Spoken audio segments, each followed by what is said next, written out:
Imagine waking up to oil prices soaring, air raid sirens blaring across cities, and world leaders holding emergency meetings behind closed doors. Not in theory, not in fiction, but in real time. The Middle East is burning, superpowers are taking sides, and Iran has just drawn a line in the sand, giving America a chilling deadline. What comes next isn't diplomacy, it's war, and this time there's no turning back. Iran's decision to issue a direct ultimatum to the United States marks a dramatic turning point in an already explosive Middle East conflict.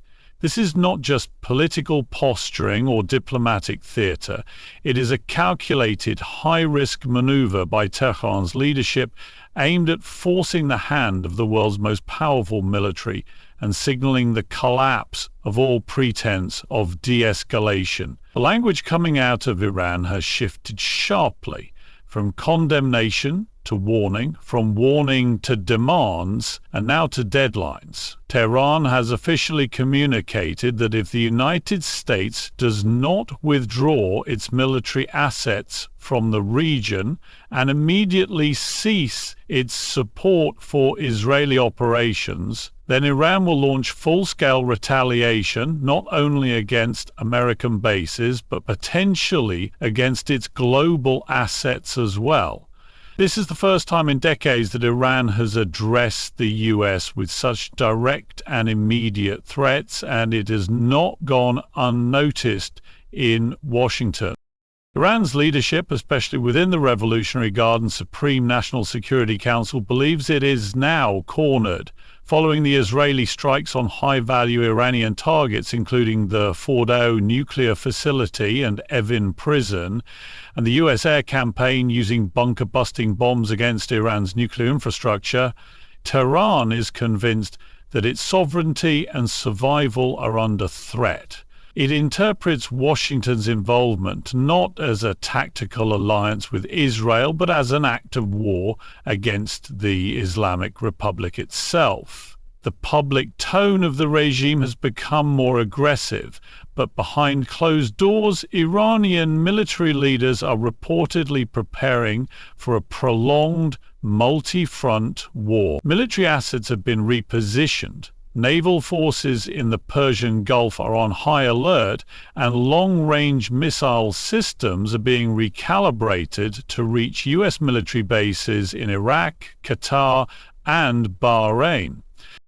What makes this deadline particularly dangerous is that it is not merely a symbolic gesture. It has specific conditions and a finite timeline.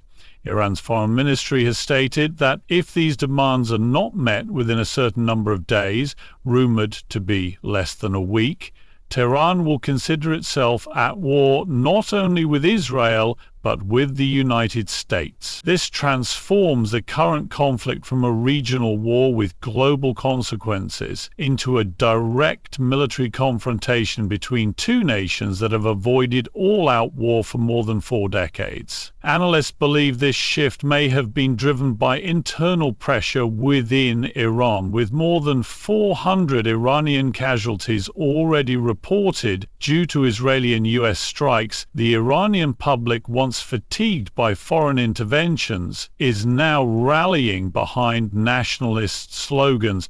Calls for vengeance are not just being chanted in the streets, but echoed by members of parliament and religious leaders. Tehran's deadline also acts as a psychological weapon. It seeks to unnerve Washington and its allies by imposing a countdown on policy decisions that usually take weeks to debate and refine. By doing this, Iran is trying to wrest back control of the timeline, to destabilize the tempo of American and Israeli military campaigns, and to keep them guessing as to when and where the next strike might come. It's a strategy that mixes brinkmanship with desperation. Tehran's leaders know that the US military might is vastly superior, but they are banking on the idea that the American public and political establishment are not ready for another large-scale war in the Middle East.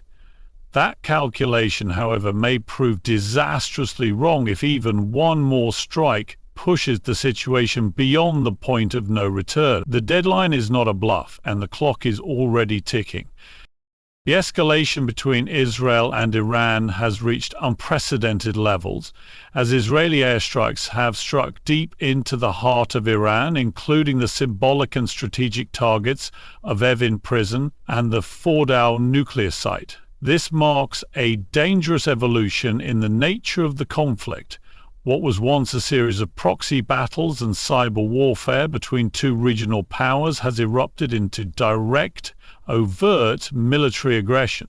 The strike on Fordow is particularly provocative given its location and purpose. Fordow is one of Iran's most secure and secretive nuclear enrichment facilities, buried deep within a mountain near Qum.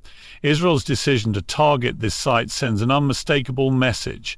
It is willing to cripple Iran's nuclear program by force, regardless of international opinion or the risk of wider war. The attack on Evin prison, meanwhile, is more symbolic, but no less significant.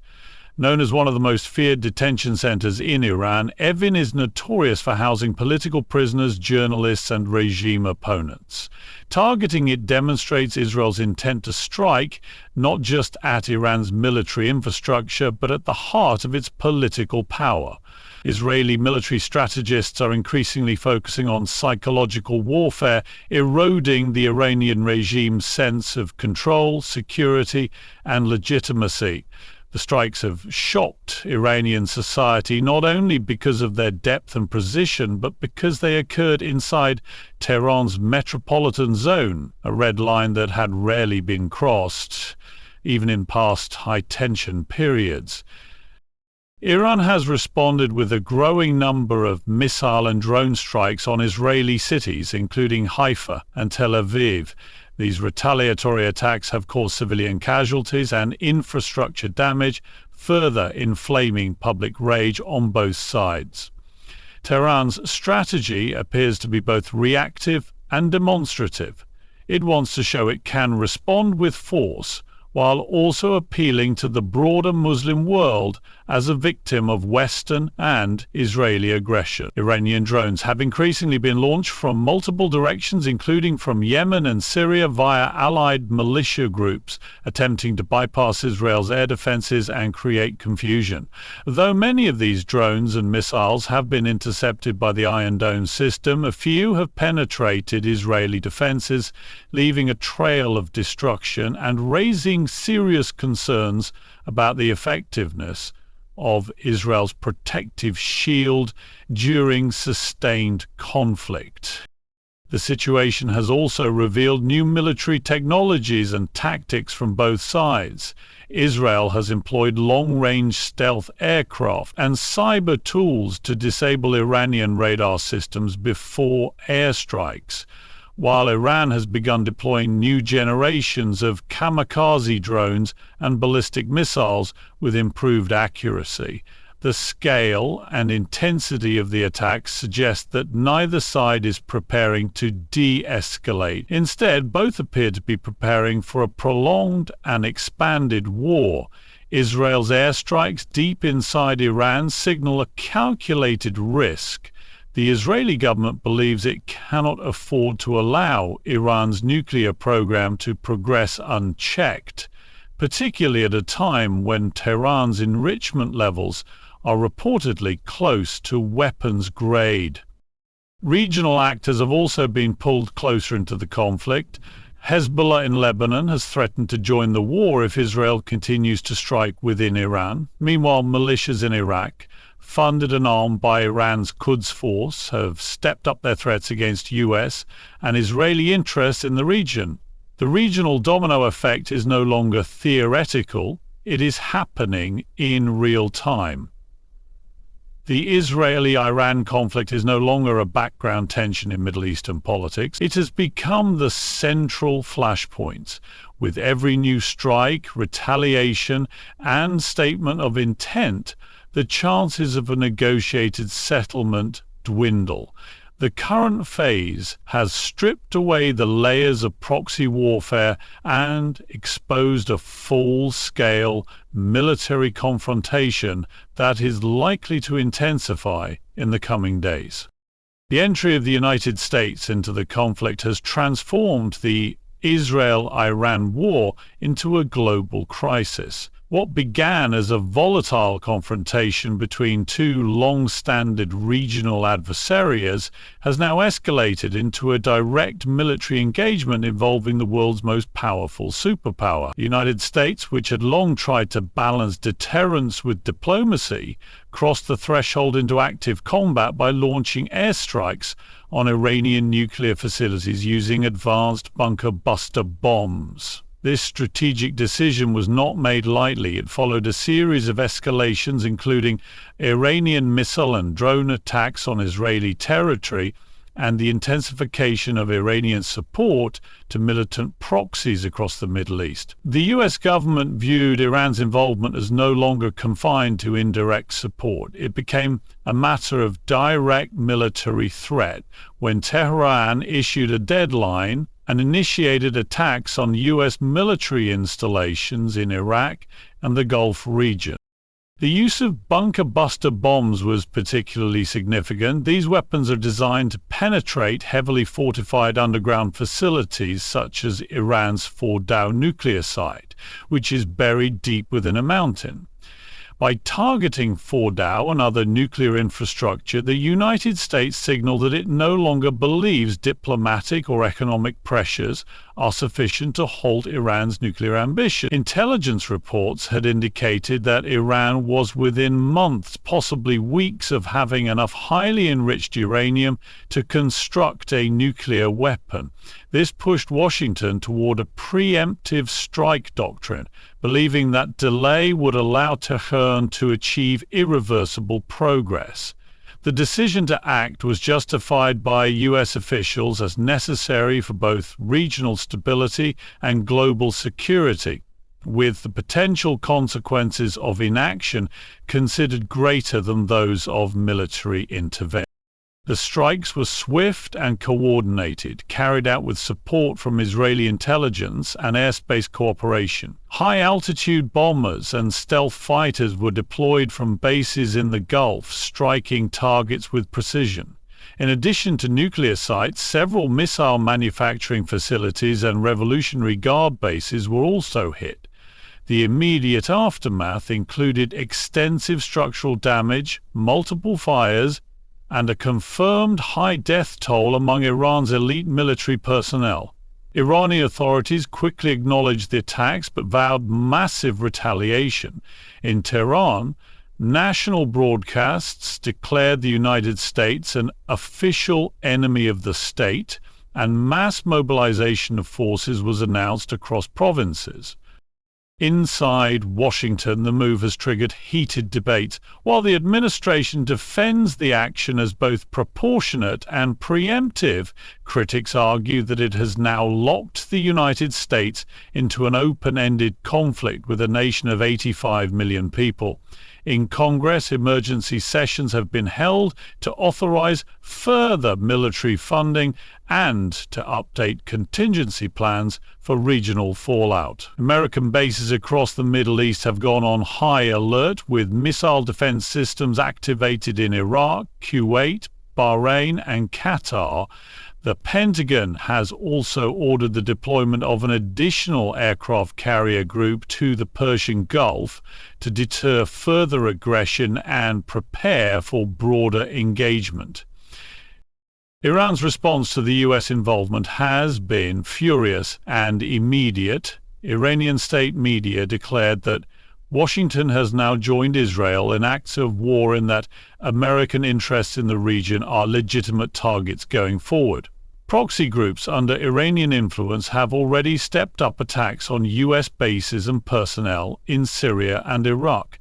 There are also fears that Iranian naval forces could disrupt global oil shipping through the Strait of Hormuz, a strategic choke point through which a significant portion of the world's energy supply flows.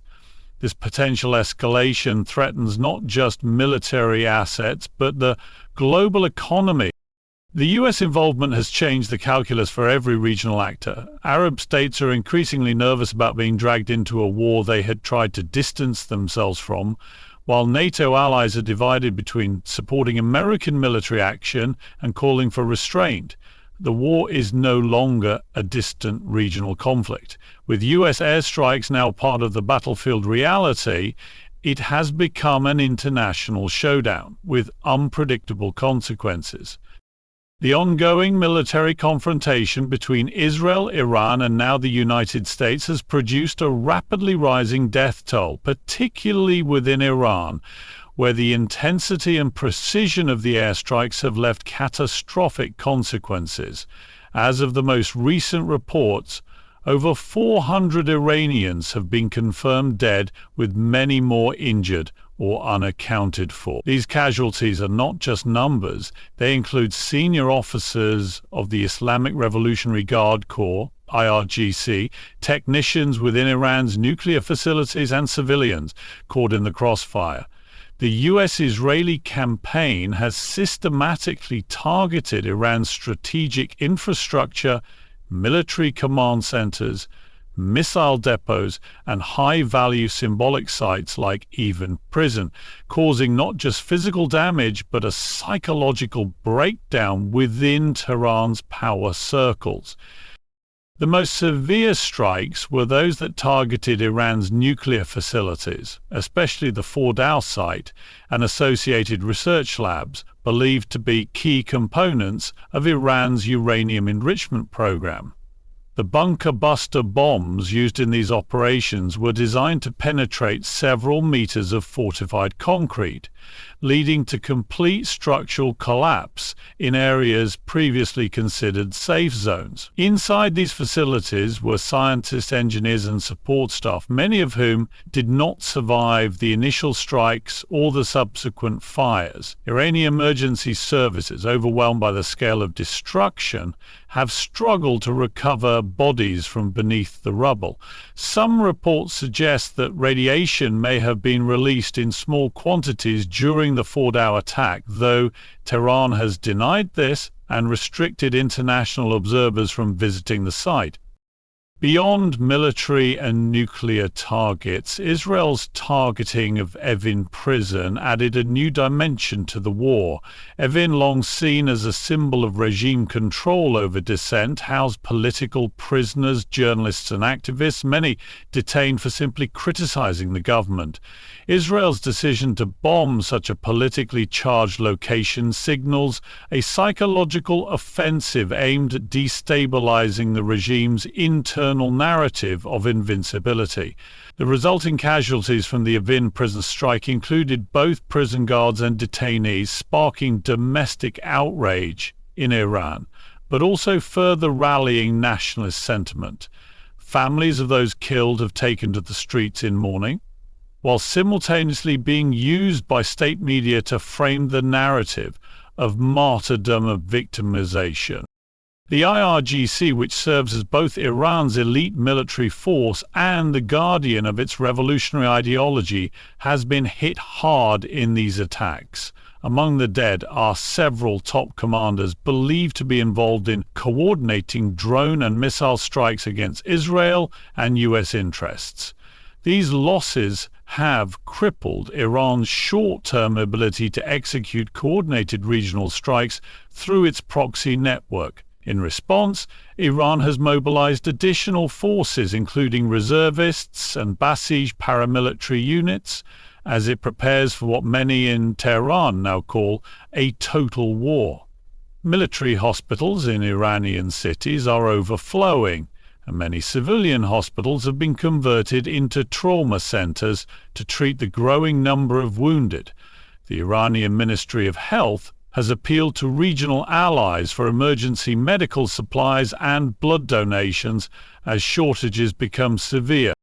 The social impact of these casualties is also growing. Images of funerals, destroyed homes, and grieving families dominate Iranian television and social media, further inflaming anti-Western sentiment. While some factions within Iran call for negotiations to prevent further bloodshed, the dominant mood in the political elite appears to be one of defiance and revenge. Supreme leader Ayatollah Khamenei has declared those killed as martyrs and vowed retaliation on a scale never seen before. This rhetoric has galvanized nationalist elements within the population, leading to widespread calls for strikes on American bases and Israeli civilian infrastructure. Tehran's allies in Hezbollah and the Houthis have issued statements pledging support, citing the bloodshed as justification for wider engagement. The high casualty toll, instead of pushing Iran toward de-escalation, has entrenched its resolve to fight back with even greater force. The escalation of the Israel-Iran conflict into a broader geopolitical crisis has triggered sharp reactions from major world powers, splitting the global stage into opposing camps. Russia, China, and North Korea have all issued stern condemnations of the US-Israeli airstrikes on Iran, framing the campaign as a dangerous act of aggression that violates international law and destabilizes global peace. These nations have positioned themselves not only as defenders of Iranian sovereignty, but as opponents of what they describe as American imperialism and Western double standards. Russia, already locked in its own confrontation with NATO over Ukraine, has used this opportunity to strengthen its alignment with Tehran, offering intelligence sharing, logistical support, and warning Washington of serious consequences should the attacks continue. Moscow's foreign ministry declared the US strikes a violation of the UN Charter and called for an emergency meeting of the UN Security Council to address what it called unprovoked aggression. China, whose economic and energy interests are deeply tied to the Middle East, has also spoken out forcefully against the military operations. Beijing has emphasized the importance of regional stability for global economic health, particularly given that a major portion of its oil imports pass through the Strait of Hormuz, a vital waterway now under threat due to Iranian naval mobilization. China has warned the United States against further escalation, suggesting that continued military action could force Beijing to reconsider its neutrality.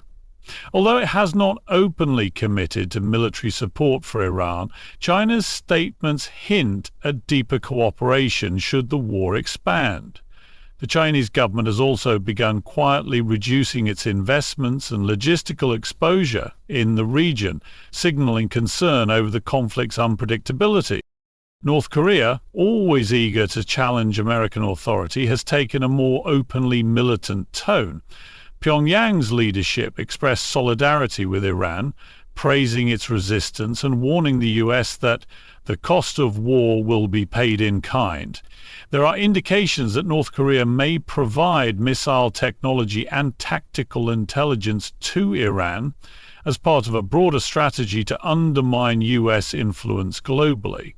Though not a direct player in the region, North Korea's alignment adds to the sense that the conflict is evolving into a proxy arena for broader anti-Western resistance, uniting countries that have long shared grievances against the United States and its allies.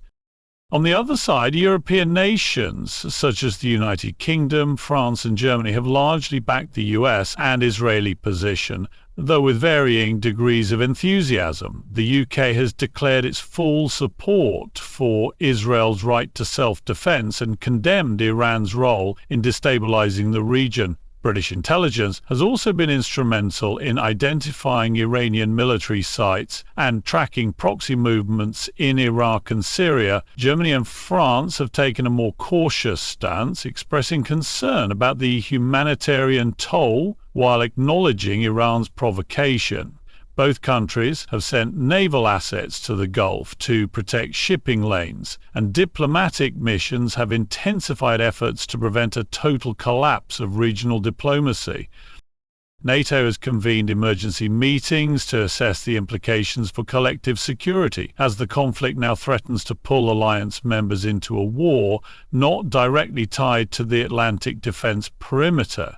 Turkey, a key NATO member with complex relations with both Iran and Israel, has urged restraint but has also criticized US actions as excessive, reflecting Ankara's attempt to balance regional influence with alliance obligations. The divide between Western powers and the anti-Western bloc has become sharper, with statements, sanctions, and cyber confrontations escalating daily. The geopolitical lines are now clearly drawn. On one side are the United States, Israel, and their European allies defending their strategic interests and security commitments. On the other are Russia, China, North Korea, and Iran, framing their resistance as a fight against Western domination. This alignment signals not just a Middle Eastern war, but the beginnings of a global confrontation of ideologies, economic power, and military strength.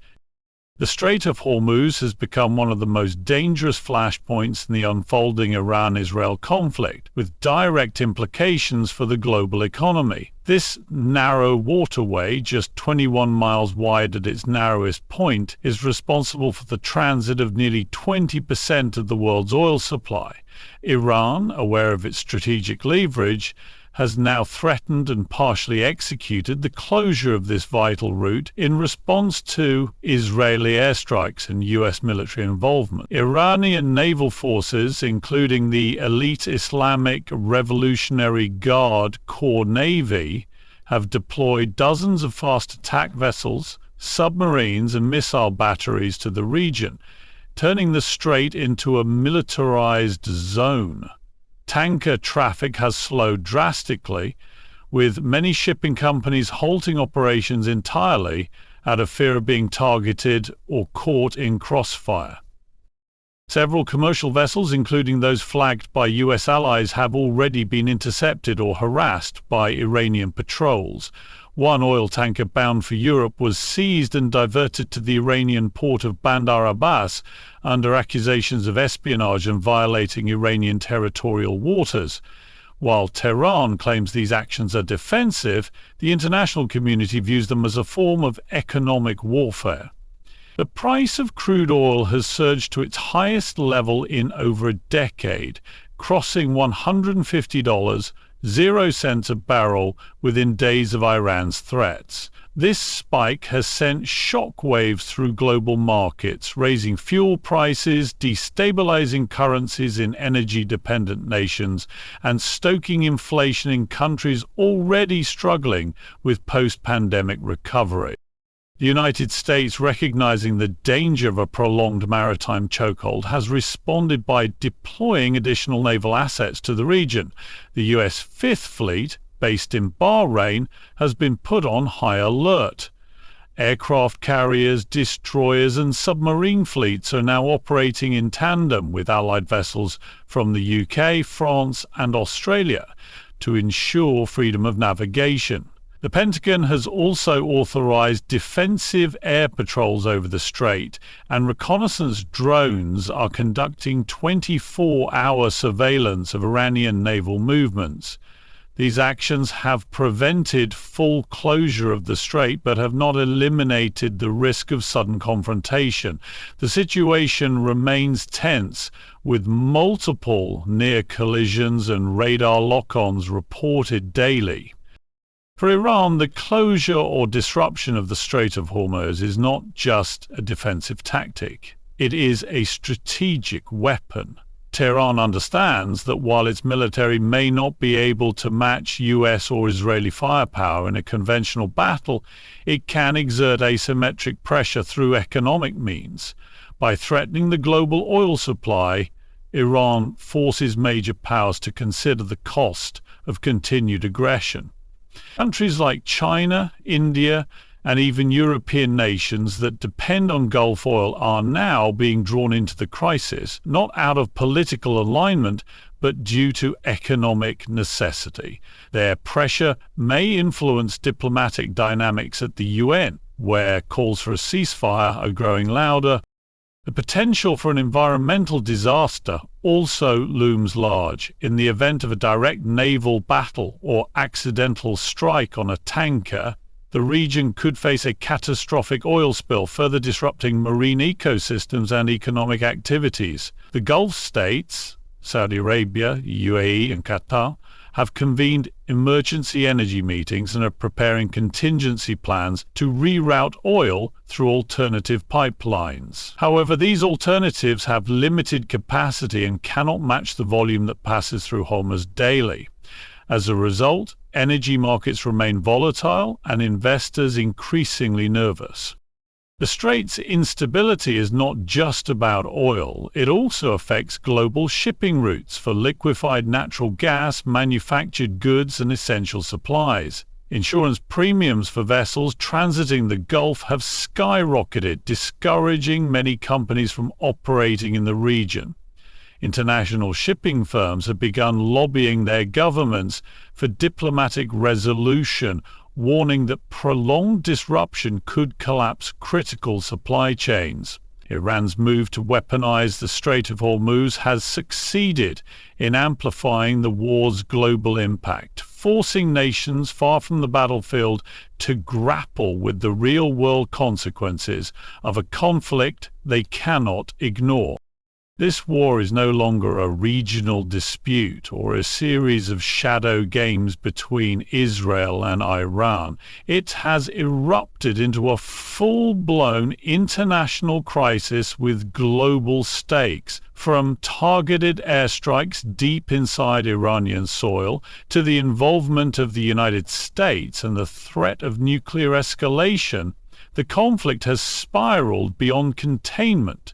With over 400 dead in Iran, rising civilian casualties, and the Strait of Hormuz under siege, the economic, political, and human costs are mounting by the hour. Global powers have taken sides, old alliances are hardening, and the world is being forced to confront the reality that diplomacy may no longer be enough. The warning signs are flashing in red, and with each passing day, the path back to peace grows narrower. Iran's ultimatum to the US, Israel's relentless air campaign, and the world's divided response point to one undeniable truth. This war is no longer looming, it has already begun, and direct confrontation is no longer a question of if, but when.